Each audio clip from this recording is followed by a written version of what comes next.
नमस्कार दोस्तों। भारत के भूगोल के अंतर्गत हमने सामान्य परिचय कर लिया था। सामान्य परिचय के बाद में आज जो अगला टॉपिक है, भारत की भूगर्भिक संरचना के बारे में हमको अध्ययन करना है।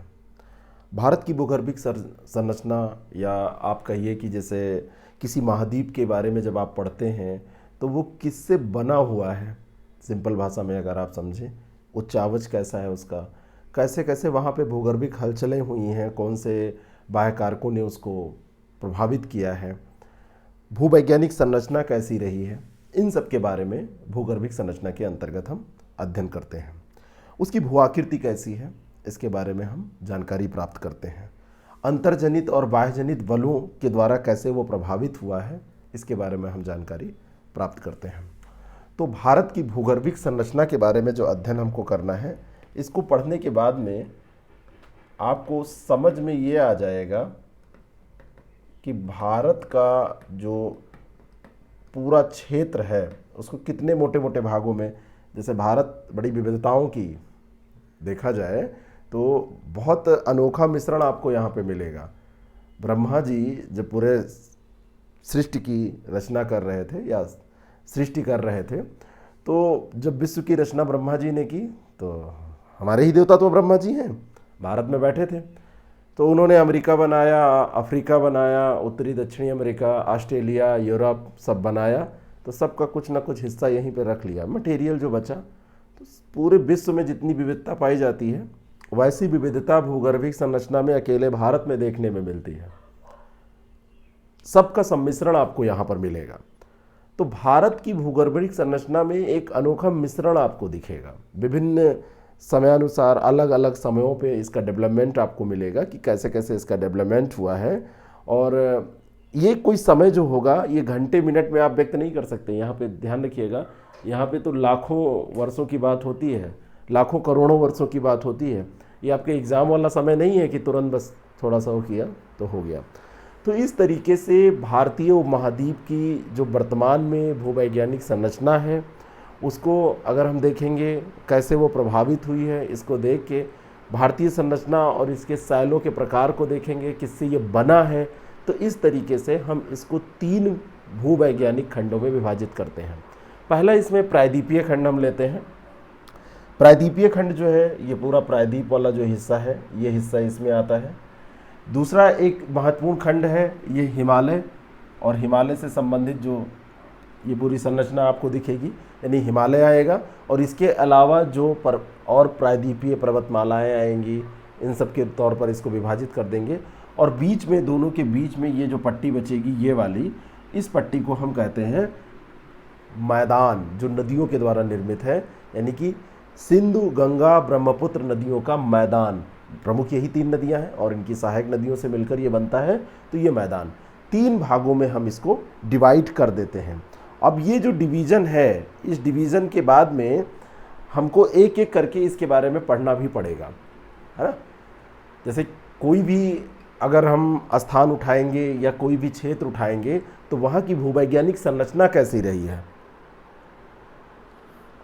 इसके निर्माण की प्रक्रिया कैसी रही है, विकास कैसे इसका हुआ है। तो किसी भी स्थान की जो भूवैज्ञानिक संरचना, प्रक्रिया और विकास की अवस्था जो होती है, हैं, तो मतलब आप ये कह सकेंगे कि प्रक्रिया और विकास की अवस्था के द्वारा वहाँ की संरचना बनती है, आप ऐसा कह सकते हैं। तीनों में संबंध है, यानी कि किसी भी स्थान की भूवैज्ञानिक जो संरचना होती है वो प्रक्रिया और विकास की अवस्था का परिणाम होता है। प्रक्रिया का मतलब प्रोसेस, कौन सी प्रक्रिया हो रही है, उसमें समय भी लगेगा, समय आएगा ना कि कितने समय तक प्रक्रिया चली, जैसे आपने कितना पढ़ा तो कितनी तैयारी हुई, और कैसे कैसे वहाँ पे डेवलपमेंट हो रहा है, इसी का तो रिजल्ट होता है।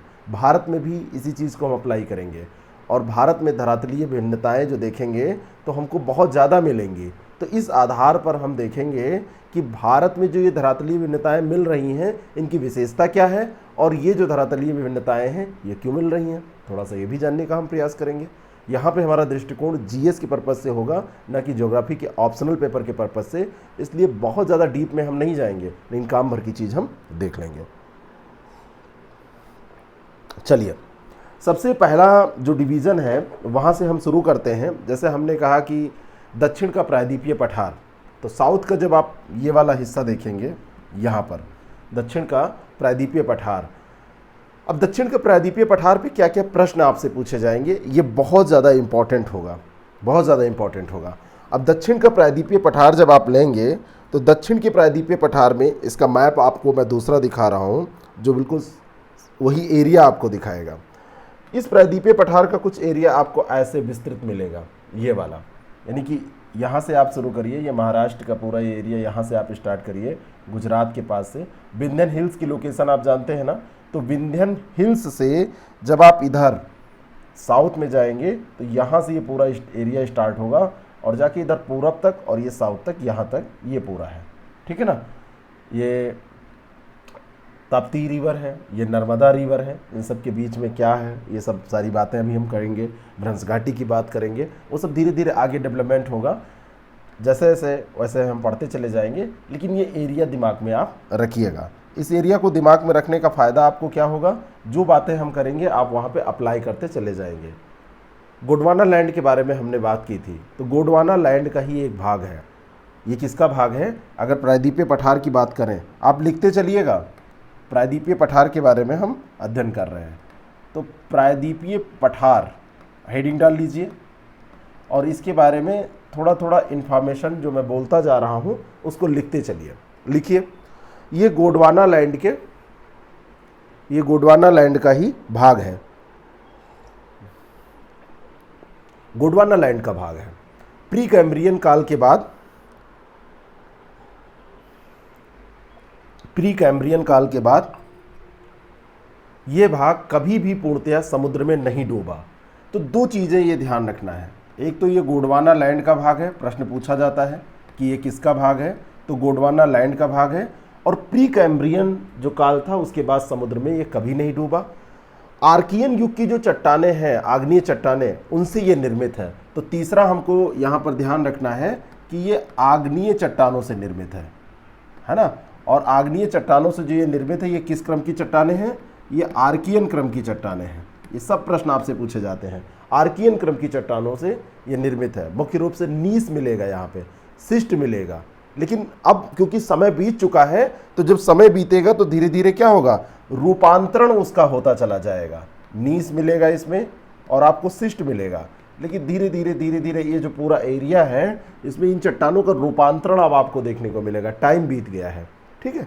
अब जो आर्कियन क्रम की चट्टानें हैं उनके बारे में अगर हम बात करें, तो प्राचीनतम चट्टानें जिनको कहते हैं, यानी कि जो बिल्कुल बेसिक चट्टानें थी, आप कह सकते हैं कि उनके पहले और कोई चट्टान नहीं, प्राथमिक चट्टान जो होती हैं उनको हम आर्कियन क्रम की चट्टानें कहते हैं। नोट करते चलिएगा कि आर्कियन क्रम की चट्टानें, एक हेडिंग मान लीजिए, एक हेडिंग डालिए, और ये प्राचीनतम और प्राथमिक चट्टानें होती हैं जो नीस और शिष्ट के रूप में रूपांतरित होके अब हमको दिख रही हैं। रूपांतरण इनका हो चुका है, यानी कि ये प्राचीनतम चट्टानें हैं, पहली इंफॉर्मेशन ये।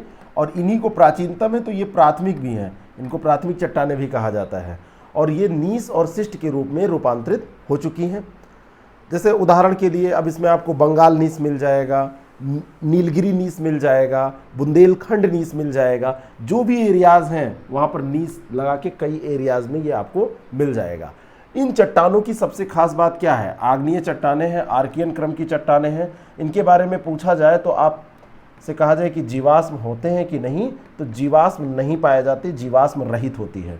पहली और बेसिक बात है, लेकिन बहुत ज़्यादा इम्पॉर्टेंट है कि ये जो चट्टानें होती हैं वो जीवाश्म रहित होती हैं। इसमें किसी तरीके के कोई जीवाश्म नहीं पाए जाते। जीवाश्म क्यों नहीं पाए जाते, क्योंकि ये जो आग्नेय क्रम की चट्टानें हैं, ये जब बनी थी तो गर्म तप्त लावा जो था, बिल्कुल गरम, उनके तुरंत ठंडा होने से बनी थी, उसमें जीवाश्म और फिर कठोर हो गई थी।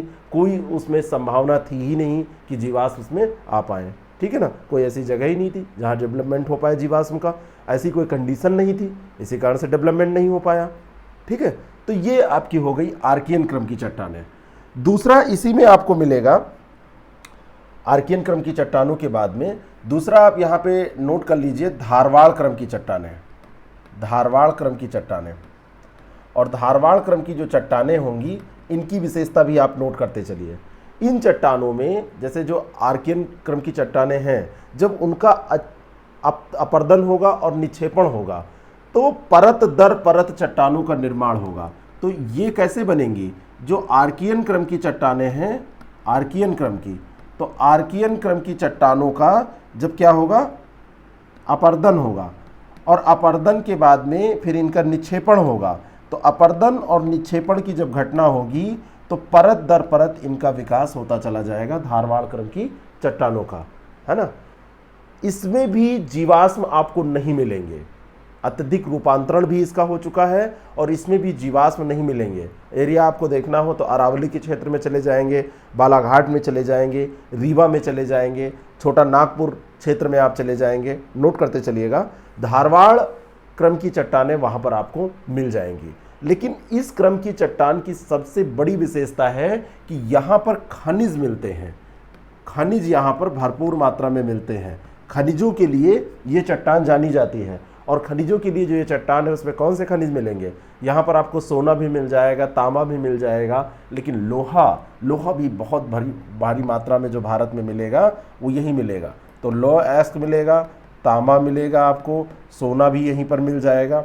जितना भी सोने की खान, हम लोग जब डेटा की बात करेंगे तो जब स्वर्ण भंडार देखेंगे तो यही धारवाड़ क्रम की चट्टानें हैं जहाँ पर ये आपको मिलेंगे।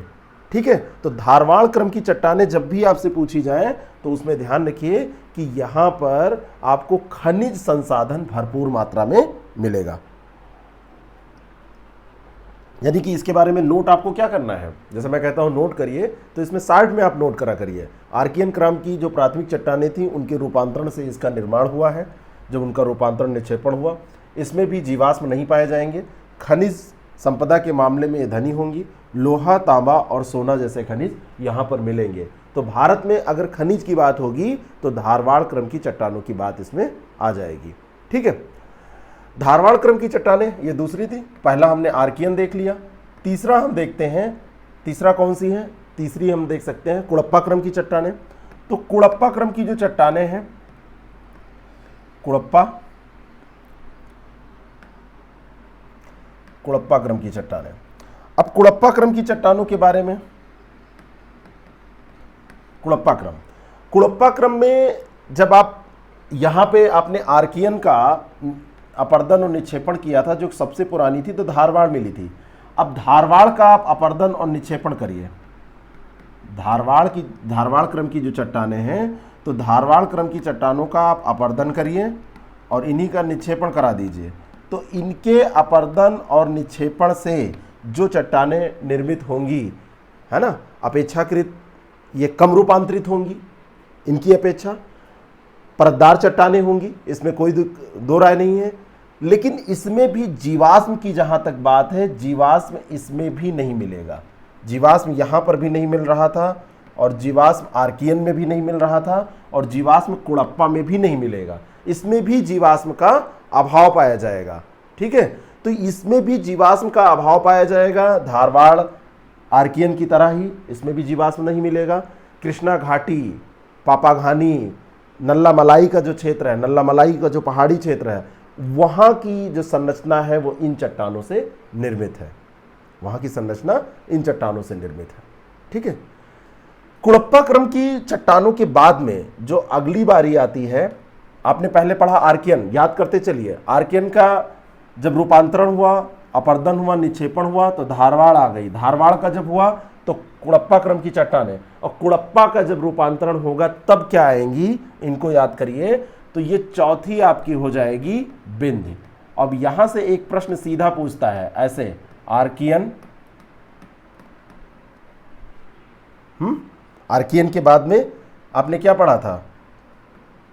धारवाड़, ये मैं दिखा रहा हूं, धारवाड़, फिर कुड़प्पा और बिंद। ये आता है प्रश्न ना, धारवाड़ और कुड़प्पा और बिंद। अब हम बिंद पे हैं। ये प्रश्न पूछा जाता है ना कि ये क्रम क्या है, किस क्रम से इनका विकास हुआ। तो अब हम बिंद क्रम की चट्टानों पर हैं, बीच में इसीलिए मैंने बता दिया। अब बिंद क्रम की चट्टानों के बारे में हम पढ़ने जा रहे हैं। इनका निर्माण कैसे होगा? कुड़प्पा क्रम की जो चट्टानें हैं, कुड़प्पा वाली चट्टानों पर जब अपर्दन और निक्षेपण ये क्रियाएं होंगी, और इनके बाद में जो परतदार चट्टानों का निर्माण होगा राजस्थान में पाई जाएगी, बिहार में पाई जाएगी। राजस्थान का जो चित्तौड़गढ़ का क्षेत्र है, बिहार का जो सासाराम का क्षेत्र है, वहाँ पर ये आपको मिल जाएगी।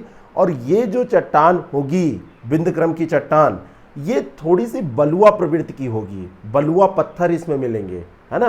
दक्कन ट्रेप से ढका आपको इसका एक बहुत बड़ा एरिया मिलेगा। तो इसके बारे में ऐसे नोट करते चलिए कि ये परतदार चट्टान, ये जो बिंद क्रम की है, ये बलुआ पत्थर प्रधान होगी, इसमें बलुआ पत्थर आपको मिलेगा, ठीक है। और ये इसका उदाहरण आपको सासाराम में मिल जाएगा बिहार में, और इसका उदाहरण आपको चित्तौड़गढ़ के आसपास मिल जाएगा राजस्थान में। तो इनके बारे में ये बातें आपको ध्यान में रखनी है। चित्तौड़गढ़ के पास से आप लेके चलेंगे और वहाँ से पूरा एरिया चित्तौड़गढ़ से बिहार के सासाराम क्षेत्र तक आपको ऐसे फैला हुआ मिलेगा। यानी कि ये पूरा जो एरिया है आप ऐसे कर सकते हैं, मैप में बात करें, केवल यही नहीं, ये पूरा एक बेल्ट पाई जाएगी। यहाँ पे अगर देखा जाए, मैं मैप में आपको दिखा रहा हूँ, ये जो पूरी बेल्ट है, ये बेल्ट ही पूरी ऐसी पाई जाएगी और यहाँ से शुरू होगी, यहाँ से, और यहाँ से लेके बिहार के सासाराम तक, यहाँ तक इसका पूरा विकास पाया जाएगा। ये पूरी एक बेल्ट ही पाई जाएगी।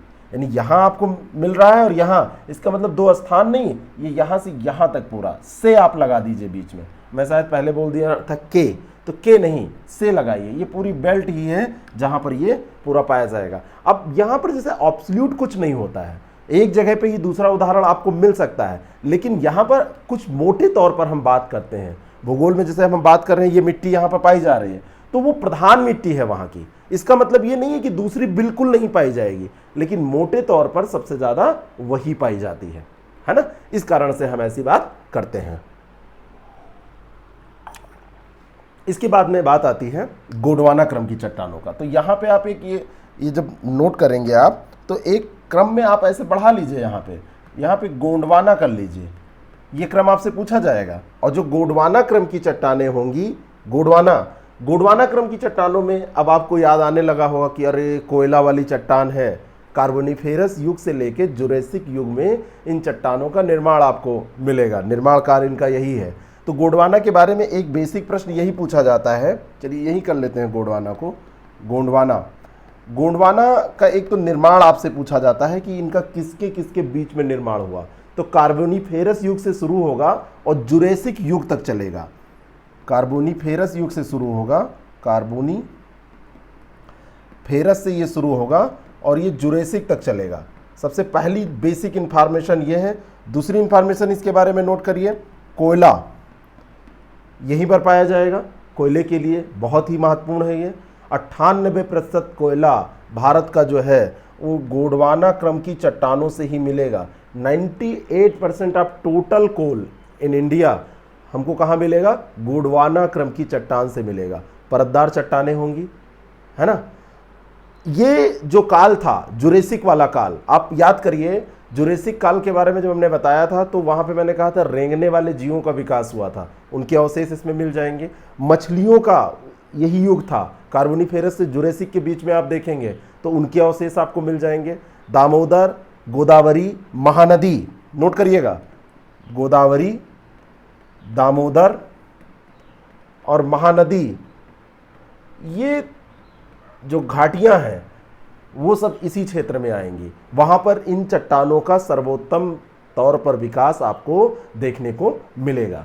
तो ये आपकी हो गई गोंडवाना क्रम की चट्टानें, ठीक है। अब गोंडवाना क्रम की चट्टानों में बेसिकली प्रश्न एक ही पूछा जाएगा और वो प्रश्न है कोयला वाला, लेकिन ये भी कार्बोनिफेरस और जुरेसिक तक का विकास, कहाँ कहाँ इनका क्षेत्र है, दामोदर, गोदावरी और महानदी घाटी जो है ना, ये गोदावरी है ना, महानदी घाटी, दामोदर, ये सब पूरा जो एरिया है ये कोयले वाली पूरी बेल्ट है। तो यहाँ पर इनका डेवलपमेंट हुआ है, यहाँ पर इनके बारे में आप अच्छे उदाहरण प्राप्त कर सकते हैं, आप देख सकते हैं इनके बारे में, ठीक है। चलिए अब अगला जो आता है वो है दक्कन ट्रैप। दक्कन ट्रैप, जब आप टाइमलाइन में आगे बढ़ेंगे तो आप आ जाइए क्रिटेशियस कल्प में, है ना। मेसोजोइक महाकल्प में एक पड़ेगा क्रिटेशियस कल्प। तो दक्कन ट्रैप का विकास तभी आपको मिलेगा, दक्कन ट्रैप, दक्कन ट्रैप। और मेसोजोइक कल्प में, मेसोजोइक महाकल्प है और क्रिटेशियस उसके अंतर्गत कल्प है। तो मेसोजोइक में क्रिटेशियस में जब आप आएंगे, क्रिटेशियस ये पूछा गया है प्रश्न, तो क्रिटेशियस कल्प में जब आप आएंगे तो क्रिटेशियस कल्प में इसका विकास माना जाता है। दक्कन ट्रैप के बारे में एक बेसिक प्रश्न पूछा जाता है कि ज्वालामुखिता के कारण, ज्वालामुखी के दरारी उद्भेदन से जब लावा का उद्गार हुआ तो वो लावा आके जम गया। एरिया इसका बड़ा एरिया था और लावा के उद्भेदन से ज्वालामुखिता, लावा जहाँ पे आएगा यानी ज्वालामुखिता, तो लावा का उद्गार हुआ और लावा का उद्गार हुआ तो लगभग 5 लाख वर्ग किलोमीटर के एरिया में ये लावा आके पूरा फैल गया, आच्छादित हो गया, वहीं पे जम गया। ठीक है, अब ये लावा जमेगा तो इसकी ऊंचाई ज़्यादा हो जाएगी, 600 मीटर से लेके 3000 मीटर तक, कहीं कहीं 3000, एवरेज आपको मिलेगा 600 से 1500 मीटर, कहीं कहीं आपको अपवाद स्वरूप 3000 भी मिल जाएगा। यानी इतनी ऊंचाई तक लावा का, जैसे ज्वालामुखिता हो रही है, लावा जमता चला जा रहा है, लावा जमता ऐसे चला जा रहा है। अब लावा जो जम रहा है ऐसे, तो ये ऊंचाई ही तो बढ़ रही है, ज्वालामुखिता हो रही है, लावा आ रहा है, मटेरियल मिल रहा है, तो जम की ऊंचाई कहीं ज़्यादा हो जाएगी। कहीं यहाँ देखेंगे तो आप 1500, यहाँ 3000, यहाँ 600 मिल जाएगी। इस तरीके से इसका विकास हुआ है दक्कन ट्रैप का, लावा उद्गार से। और लावा उद्गार का सीधा मतलब है ज्वालामुखिता हुई थी, और ज्वालामुखिता हुई थी तभी ऐसा हुआ था, है ना। फर्स्ट पेपर में ये सब इसीलिए तो पहले पढ़ लिया गया है। बेसाल्टिक लावा है, लावा की जो प्रवृत्ति है, बेसाल्ट लावा आपने पढ़ा था ना, तो बेसाल्टिक लावा है। और यही जो पूरा क्षेत्र है, ये 5 लाख वर्ग किलोमीटर वाला लावा का, ये ध्यान रखिएगा, ये पूछा जाता है, तो ये बेसाल्टिक लावा है, बेसाल्टिक लावा। और ये 5 लाख वर्ग किलोमीटर का क्षेत्र यही दक्कन ट्रैप के नाम से जाना जाता है। ठीक है, दक्कन ट्रैप के नाम से इसको जाना जाता है। बात समझ में आ गई। अब ये जो प्रायद्वीपीय पठार के बारे में हमने पढ़ा, प्रायद्वीपीय पठार जो है हमारे लिए क्यों महत्वपूर्ण है, क्या है इसमें, इसके बारे में हम इतनी देर से पढ़ रहे हैं, आपको क्या नजर आया, कुछ चीजें समझ में आई? आप देखेंगे तो प्रायद्वीपीय पठार जो है, एक तो आपने देख लिया कि खनिज संसाधन के मामले में बहुत ही समृद्ध आपको मिलेगा। यहाँ पर आपको उपजाऊ मिट्टी भी मिलेगी, काली मृदा का निर्माण भी यहाँ पर होगा, कपास की खेती के लिए काफ़ी अच्छा। साउथ में आप देखेंगे तो चाय की खेती, मसालों की खेती, कॉफ़ी की खेती की जाती है, इसके लिए आपको यहाँ पे भूमि मिल जाएगी, ऐसी ज़मीन उपजाऊ भूमि मिल जाएगी।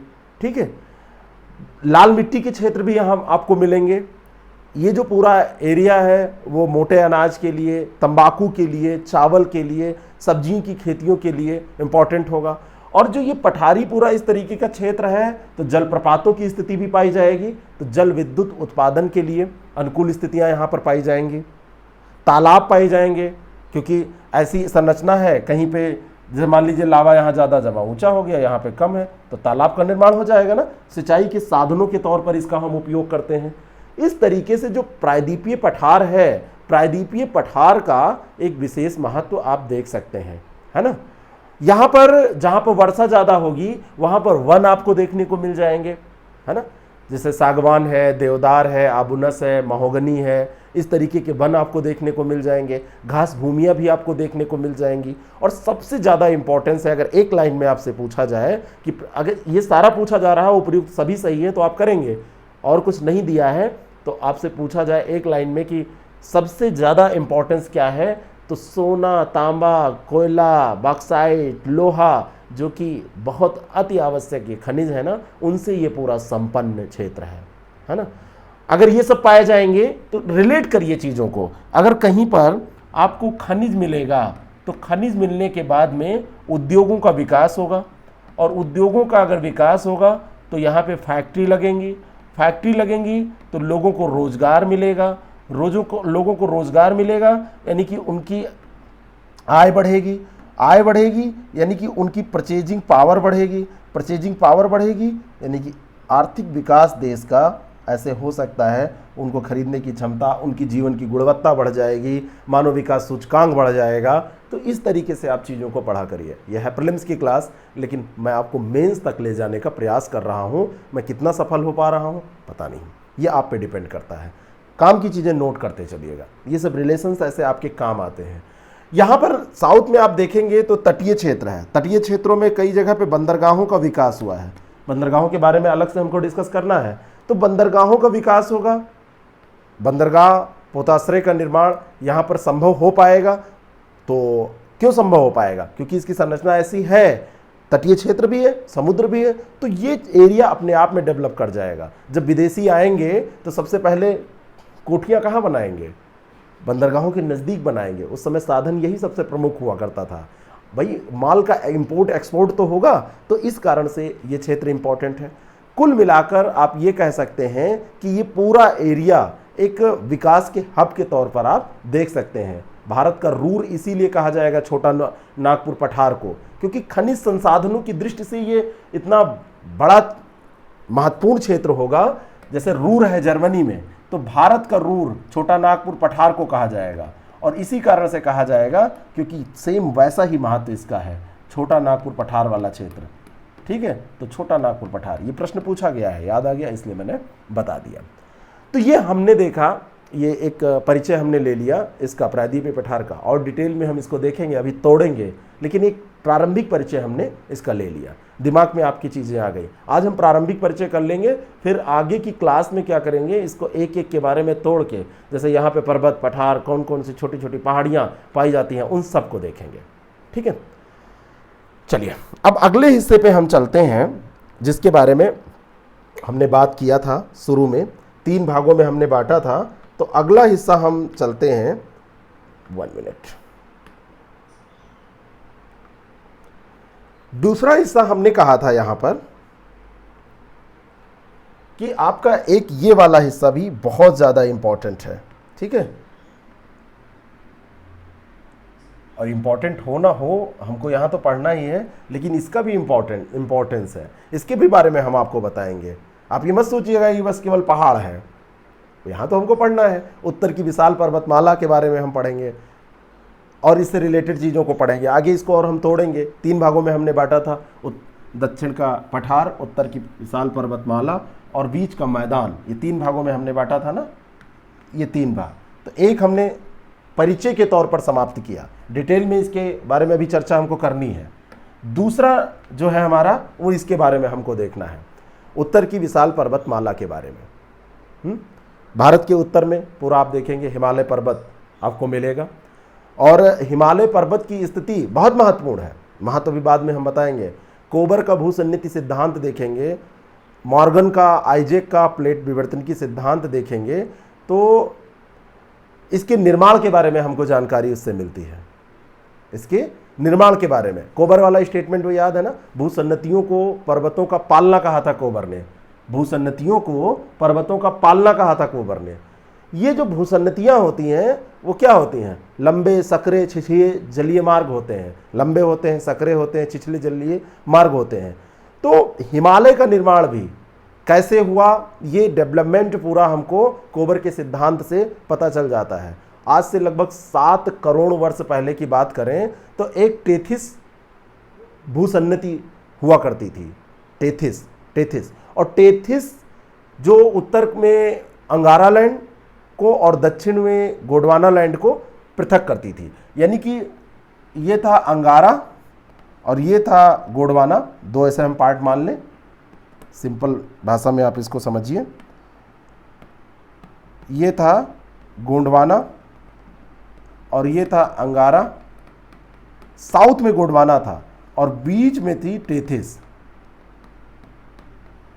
ठीक है, ये दोनों को अलग करने का काम करती थी, ये कहते हैं कोबर। बात समझ में आ गई? अब इन दोनों भूमि के जो अवसाद थे वो धीरे धीरे टेथिस में जमा होने, डिपॉजिट होने चालू हो गए। और जब इनके अवसाद उसमें जमा हो रहे थे, तो जब इनके अवसाद कट कट के इसमें जमा होंगे तो धीरे धीरे ये फुल हो जाएगा टेथिस सागर। और टेथिस सागर जब फुल हो गया, अवसादों का अवतलन उसमें होता रहा, तो जो दोनों जो ये अग्रभूमियाँ हैं ये दबाव डालने लगी, ये दोनों इसमें दबाव डालने लगी आगे बढ़ के, और भूसंचलन हुआ, दबाव जनित भूसंचलन इससे उत्पन्न हो गया।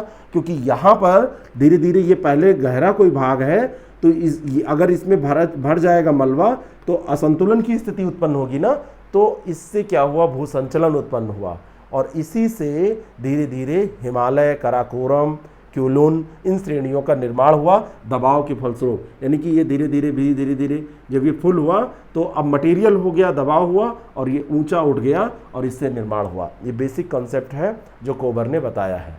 ठीक है, अब इसमें बलन पड़ा तो बलन के कारण इन पर्वतों का निर्माण हो गया, है ना। और बलन से जो क्षेत्र अप्रभावित रह गए या जिन पे कम प्रभाव पड़ा वो कम ऊपर उठ पाए। ज़्यादा, जैसे बलन का मतलब क्या है, मान लीजिए कि कोई ये ऐसे है, इस पे बलन पड़ा तो यह ऐसे हो गया, यानी कि ये हिस्सा उठ गया। अगर इस पे कम पड़ेगा तो ये कम उठेगा, तो जो कम उठे या अप्रभावित रहे वो पठार के रूप में, तो तिब्बत का जो पूरा पठारी क्षेत्र है वो तिब्बत के पठार के तौर पर जो जाना जाता है वो बलन से कम प्रभावित क्षेत्र था। इस तरीके से कोबर महोदय कहते हैं। अगर हम मॉर्गन के सिद्धांत की बात करें, आइजैक के सिद्धांत की बात करें, यानी कि प्लेट विवर्तन की सिद्धांत के बारे में बात करें, तो 7 करोड़ वर्ष पूर्व भारतीय प्लेट उत्तर पूर्वी दिशा से मतलब उत्तर पूर्वी दिशा में आप देखेंगे तो यूरेशियन प्लेट की ओर गतिशील होने लगी थी। ये माना गया कि ये उत्तर पूर्व दिशा में गतिशील होने लगी, और जब उत्तर पूर्व दिशा में ये गतिशील हुई तो इधर किसी प्लेट से टकराएगी तो ये भाग उठेगा। यानी कि मान लीजिए आप इधर से बल लगाएंगे इधर, तो बीच से कोई भाग, अगर इधर से ये शिफ्ट हो रहा है और यहाँ पे कोई प्लेट है उससे भी बल लग रहा है तो बीच का भाग उठ जाएगा। इस कारण से माना गया कि ये उठ गया और उत्थान जो प्रारंभ हुआ तो हिमालय जैसी स्थिति का निर्माण हो गया। बात समझ में आ गई। ऐसे ही जैसे अब इसमें ये भी बात की जाती है कि सेनोजोइक महाकल्प जो था उसमें हिमालय पर्वत का, बृहद हिमालय पर्वत का निर्माण हुआ, क्योंकि हिमालय को भी कई भागों में बांट के हमको पढ़ना है। बृहद, है ना, और लघु और शिवालिक, ये 3 भागों में हम बांटेंगे। इसके बारे में पढ़ेंगे, इसकी चोटियों के बारे में पढ़ेंगे, ये आगे की क्लास में होगा, अभी हम परिचय कर रहे हैं। शिवालिक का निर्माण ये कह रहे हैं कि जब दोनों श्रेणियों के द्वारा अवसादों का जमाव हुआ और उसमें बलन पड़ा तो प्लायोसीन काल में शिवालिक का निर्माण हो गया। तो यहाँ पे 2-3 बातें आपको ध्यान रखनी है। एक तो आपको ये करना है कि बृहद हिमालय का कब निर्माण हुआ, तो इयोसीन और ओलिगोसीन कल्प में हुआ। नोट कर लीजिएगा, अगर आपसे पूछा जाए कि बृहद हिमालय का निर्माण कब हुआ, बृहद हिमालय, तो बृहद हिमालय का आप याद रखिएगा, बृहद हिमालय को कई भागों में हम बांटेंगे, तो 3 भागों में। तो बृहद हिमालय जो है इसका निर्माण अगर आपसे पूछ लिया जाए तो आप कहेंगे कि इसका निर्माण जो हुआ है इयोसीन और ओलिगोसीन कल्प में हुआ है। इयो और ओलिगो, ये 2 कल्पों में इसका निर्माण हुआ है। दूसरा जो आपका है लघु हिमालय, लघु हिमालय का निर्माण आपसे कभी पूछ लिया जाए तो आप कह सकते हैं इसका निर्माण जो हुआ है वो मायोसीन कल्प में हुआ है। कब हुआ है, मायोसीन कल्प में, मायोसीन। अब तीसरा आपका बचा शिवालिक। बहुत कठिन प्रश्न बनेंगे तो यहां तक पहुंचेंगे। शिवालिक, इससे कठिन प्रश्न बना ही नहीं सकते, शिवालिक। और शिवालिक का निर्माण अगर आपसे कहा जाए तो ये प्लायोसीन में हुआ है। जब इन दोनों के अवसादों से बलन पड़ा तो प्लायोसीन कल्प में शिवालिक का निर्माण हो गया। आगे क्या है सब डिटेल में आपको समझ में आ जाएगा क्या स्थिति है। जैसे ये शिवालिक रेंज है, ये ग्रेट हिमालय रेंज है, ये बृहद हिमालय की रेंज है जो सबसे इधर पाई जा रही है। ठीक है, लेकिन इसके बारे में डिटेल में हम आगे और बात करेंगे, अभी केवल ये परिचय हो रहा है। ठीक है, धीरे धीरे इसका जब कोई चीज़ निर्मित होगी तो उसका डेवलपमेंट होता चला जाएगा। ठीक है, हिमालय को अभी भी माना जाता है कि एक युवा पर्वत है। युवा पर्वत का मतलब यह है कि अभी उसका उत्थान जारी है, अभी उसका उत्थान जारी है। हिमालय में परिवर्तन निरंतर हो रहे हैं, उसकी ऊंचाई बढ़ रही है। हिमालय के क्षेत्र में जो भूकंप आते हैं, हिमालय के क्षेत्र में जो नदियों का मार्ग परिवर्तित होता है, बहुत बार घटनाएं आप सुनते रहते हैं जो कभी कभी भूस्खलन ऐसी घटनाएं होती हैं। कैसे होती हैं, यानी वहाँ कुछ हलचल है, वहाँ पे डेवलपमेंट अभी जारी है, परिवर्तन चल रहा है। ठीक है, तो उत्थान अभी जारी है। जैसे इसका प्रमाण भी हमको मिलता है, जो माउंट एवरेस्ट की ऊंचाई है उसमें भी वृद्धि हम देखने को कई सर्वे मिलते हैं कि उसमें वृद्धि हो रही है। तो ये उत्थान जारी है। अगर आपसे कहा जाए हिमालय कैसा पर्वत है तो आप कहेंगे कि हिमालय जो है ये युवा पर्वत है, युवा बलित पर्वत है। कैसा, बलित। बलित का मतलब फोल्डेड, जहाँ पे बल पड़ा है, बल के कारण फोल्ड उत्पन्न हुए हैं, ऐसा है। अब हिमालय का महत्व हम कह रहे थे आपसे बार बार कि जैसे दक्षिण वाले का तो हमने कहा कि खनिज और खनिज संपदा, खेती के लिए इंडस्ट्री लग गया, इसके लिए महत्व है। यहाँ पे तो कोई इंडस्ट्री हमने नहीं लगाई, लेकिन ये भी महत्वपूर्ण है। सबसे ज़्यादा महत्व तो यही है कि हमारी प्राकृतिक और राजनीतिक सीमा ये बनाता है। चाइना से भी बना देगा, नेपाल से भी बना देगा, भूटान से बना देगा, म्यांमार से भी बना देगा, इधर अफगानिस्तान से बना देगा, पाकिस्तान से बना देगा, इसका निर्माण करता है। एशिया से आप देखा जाए तो एशिया से इसको बिल्कुल अलग आपको देखने को भारत की स्थिति मिलती है। इसमें हिमालय का भी योगदान है। जलवायु कारक के तौर पर, जलवायु का निर्धारण करने के तौर पर भी इसका बहुत ज़्यादा महत्व है। जलवायु के निर्धारक के तौर पर हिमालय ना होता तो कई अलग परिस्थितियां पाई जाती, है ना। हिमालय ना होता तो जो आपकी मानसूनी हवाएं हैं, हिमालय रोक कर उनको वर्षा कराता है, तो वो वर्षा ऐसी नहीं हो पाती और उन वर्षा पे हमारी कृषि निर्भर करती है। तो हिमालय का रिलेशन आपकी कृषि का मतलब आपको भोजन मिलता है। ठंडक के समय में जो साइबेरियाई हवाएं आती हैं, ध्रुवीय हवाएं जो आती हैं, उनको हमारी तरफ आने से रोक देता है, नहीं तो बहुत ठंडा हो जाता है, यहाँ रहना मुश्किल हो जाता। इस प्रकोप से हमको बचाता है। नदियाँ निकलती हैं हिमालय से, नदियाँ निकलती हैं, उनसे आप सिंचाई भी करते हैं, उनका धार्मिक महत्व तो है ही है। उनसे जल विद्युत का उत्पादन आप करते हैं। जो यहाँ पे हिम है, हिम के पिघलने से नदियाँ क्योंकि जल प्राप्त करती हैं, तो सतत वाहिनी नदियाँ हैं, साल दर साल इनमें जल रहता है। तो सतत वाहिनी नदियों का अपना अलग महत्व है। सिंचाई के लिए, विभिन्न सिंचाई परियोजनाओं के विकास के लिए इनका अपना महत्व है। बहुत सारी नहरों का विकास आप कर पाए हैं, लेकिन इन नहरों का विकास कैसे आप कर पाए हैं? इसी कारण से कर पाए हैं, क्योंकि जल की आपूर्ति हो रही है और ये नहरें फसलों के उत्पादन में काम करती हैं।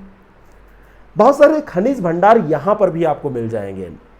निकिल मिल जाएगा, जस्ता मिल जाएगा, कोबाल्ट मिल जाएगा, इन एरियाज में भी आपको मिल जाएंगे। और वन संसाधन की दृष्टि से ये क्षेत्र बहुत ज़्यादा इंपॉर्टेंट है।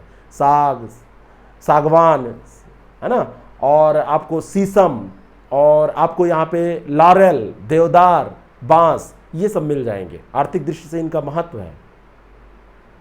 माना जाता है कि यहाँ पे पेट्रोलियम और कोयला भी उपलब्ध है। उतनी अच्छी गुणवत्ता का कोयला नहीं होगा, लेकिन है। जड़ी बूटियों के लिए देखा जाए बहुत महत्वपूर्ण है। हिमालय क्षेत्र में जो बहुत सारी जनजातियां, आपको गद्दी की बात हम करेंगे, बकरवाल की बात करेंगे, तो इनके लिए जो इनके भेड़ बकरी होते हैं, उनके लिए चारे की व्यवस्था यहाँ आसानी से हो जाती है। और बहुत सारे जैव विविधता का क्षेत्र है, भंडार है ये, है ना। जैव विविधता का विशाल भंडार हम इसको कहते हैं। क्यों कहते हैं?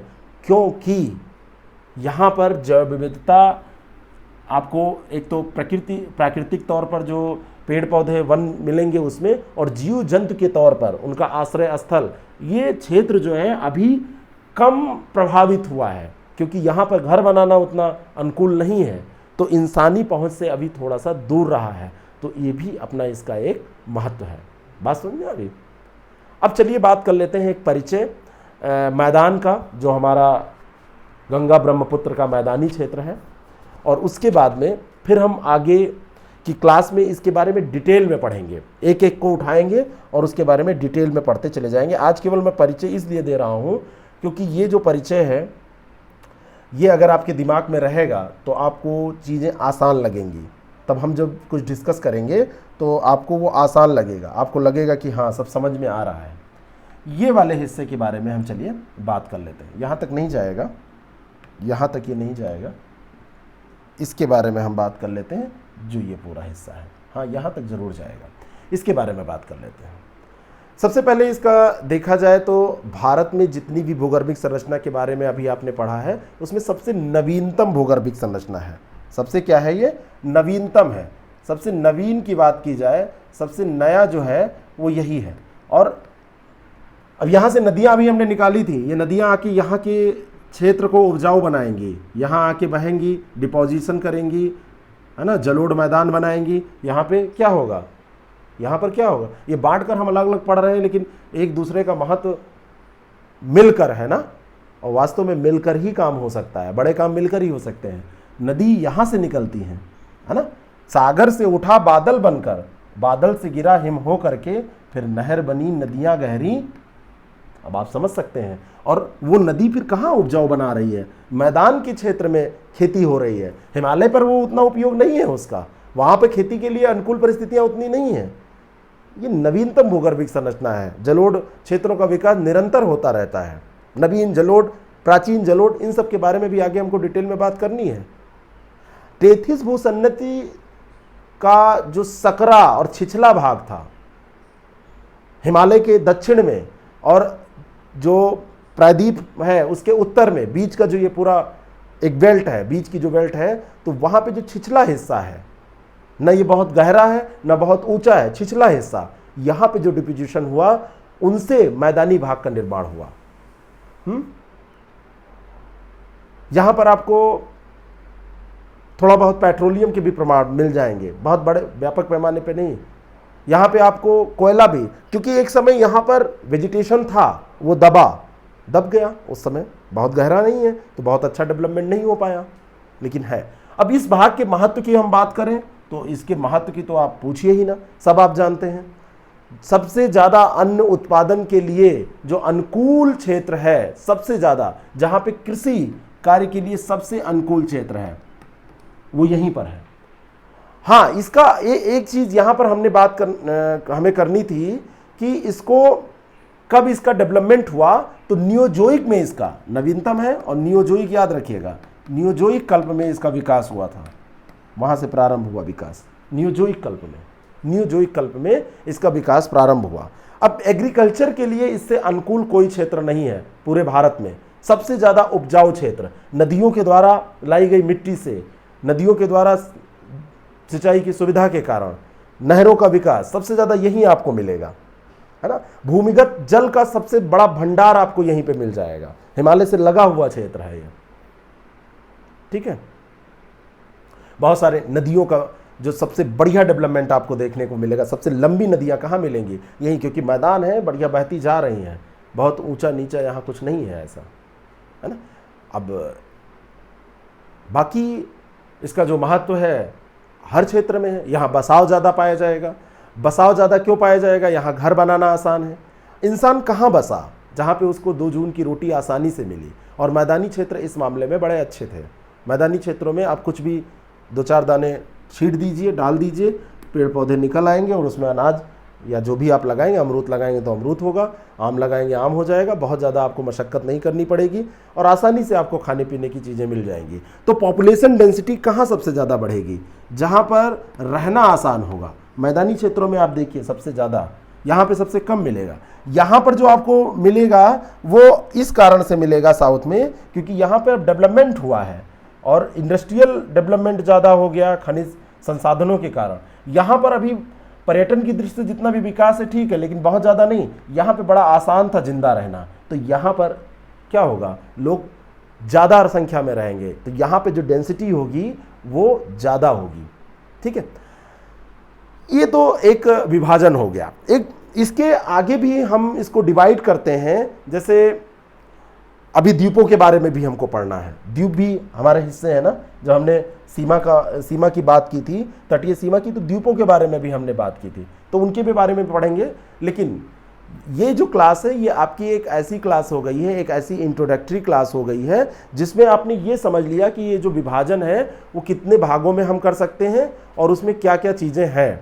बाकी हम अगली क्लास में अब एक एक चीज़ उठाएंगे और उसके बारे में डिटेल में पढ़ेंगे। तो ये इंट्रोडक्शन आप समझ गए। अब कल जैसे प्रायद्वीपीय पठार हम उठाएंगे तो प्रायद्वीपीय पठार को हम तोड़ेंगे।